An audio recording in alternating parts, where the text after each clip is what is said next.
there is a pull of the majority not to stand out, not to be different. So one exercise is, for example, put a black dot on your forehead for one day. And when people say, why are you doing it? Say, I just feel like it. People will get crazed. I mean, your family, your friends, your schoolmates, your work. And you say, no, I just feel like it. What difference does it make? It's still the same me, but I have a black dot on my forehead. And what happens is if you can resist one day, not taking it off, you realize that the pressure people put on you to be what they want you to be. And suddenly you realize your taste in music, the way you dress, the way your hairstyle, so much about us is what we're doing, what other people want us to do. So to be a hero, you have to be a positive deviant. You have to be able to resist the enormous pressure that people put on you sometimes for the better. I mean, your parents want you to eat good food. They want you not to smoke, not to take drugs, whatever. Right. But on the other hand, some parents are prejudiced. Some friends of yours are bullies.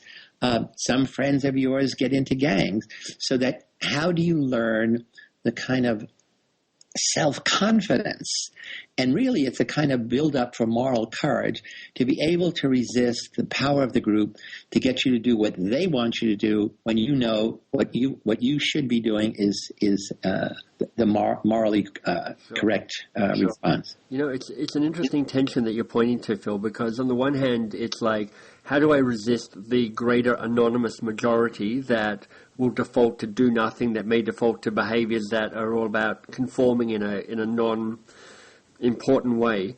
But then you're also, I think, part of what you're saying is you also, to resist influence, you also need not to be isolated. You actually need to stay connected to people who you think are good arbiters of the right behavior, the right way of showing up, the morals and values that you want to embody.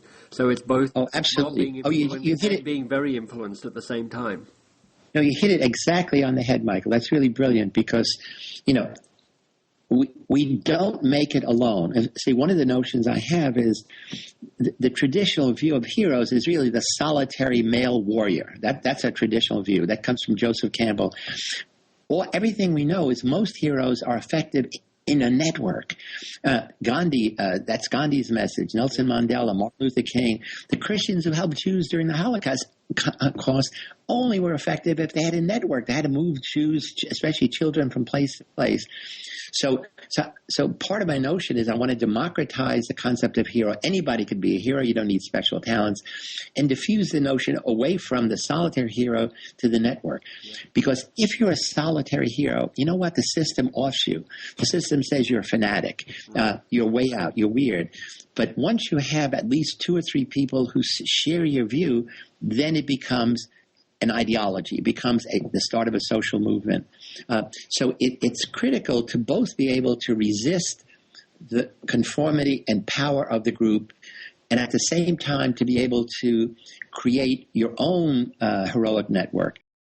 If you picked up my new book, How to Begin, Start Doing Something That Matters, and you're like, I like this, or even if you haven't yet picked it up, you should go check out howtobegin.com.